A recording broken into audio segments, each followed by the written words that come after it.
Halo Teknolovers, pernyataan menohok Edi Mulyadi soal perpindahan ibu kota negara ditanggapi serius oleh masyarakat Kalimantan.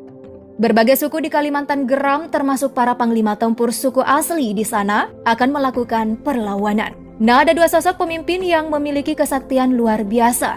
Jika yang satunya pemimpin pasukan elit asli Dayak, satunya lagi menyatakan diri sebagai seorang panglima. Siapakah panglima tempur sesungguhnya? Mari aku ajak kalian kenal lebih dekat sosok panglima yang disegani di Kalimantan. Inilah Panglima Jila versus Udin Balog.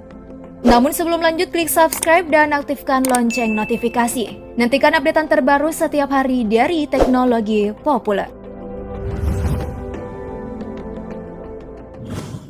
Pulau Kalimantan dihuni sekelompok suku yang memiliki kemampuan bertarung. Sebagai wilayah yang masih kental tradisional ini, terdapat suku yang dikenal memiliki kesaktian cukup tinggi, yakni suku Dayak. Suku ini punya pasukan khusus bernama Pasukan Merah Dayak. Diketahui pasukan elit ini beranggotakan 15.000 personil yang tersebar di setiap wilayah Kalimantan.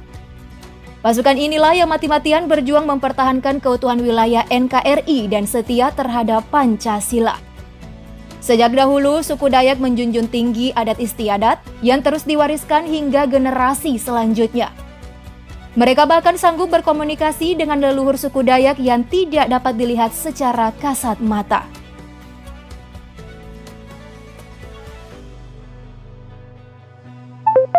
Kehadiran pasukan Merah Dayak rupanya mendapat saingan dari seorang pemimpin yang mengatasnamakan diri sebagai Panglima Kumbang.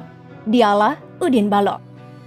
Sosoknya pun mulai tersorot setelah ikut hadir saat pembebasan Habib Bahar bin Smith pada pertengahan 2020 lalu. Habib Bahar bahkan memperkenalkan pria dengan tubuh penuh tato ini sebagai Panglima Kumbang, orang yang disegani di masyarakat tanah Kalimantan.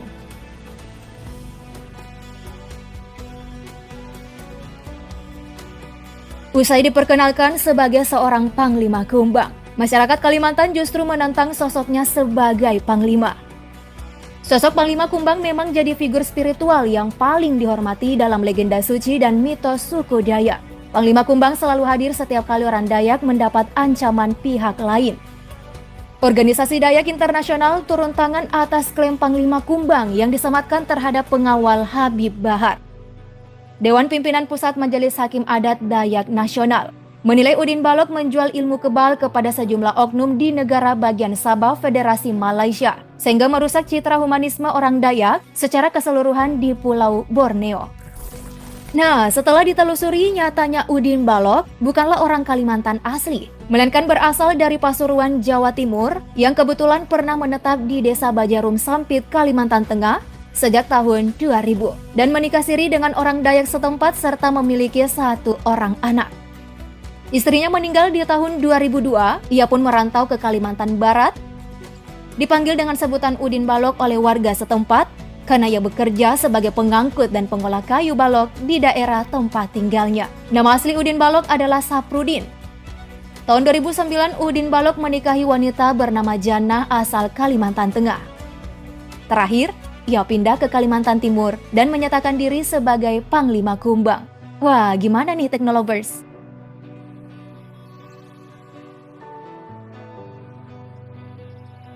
Sementara Pangalog Jila alias Panglima Jila, pemimpin besar pasukan merah. Panglima Jila yang lahir pada 19 Agustus 1980 ini di Desa Sambora, Mempawah Hulu, Kabupaten Landak, Kalimantan Barat. Tokoh ini sangat peduli terhadap adat, budaya, begitupun permasalahan yang terjadi di tanah Kalimantan.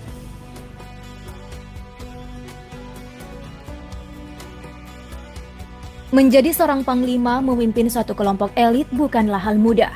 Namun siapa sangka masa kecil Panglima Jila penuh kekurangan. Ada kelainan yang diderita yang membuatnya tak sanggup berbicara lancar alias terbatas.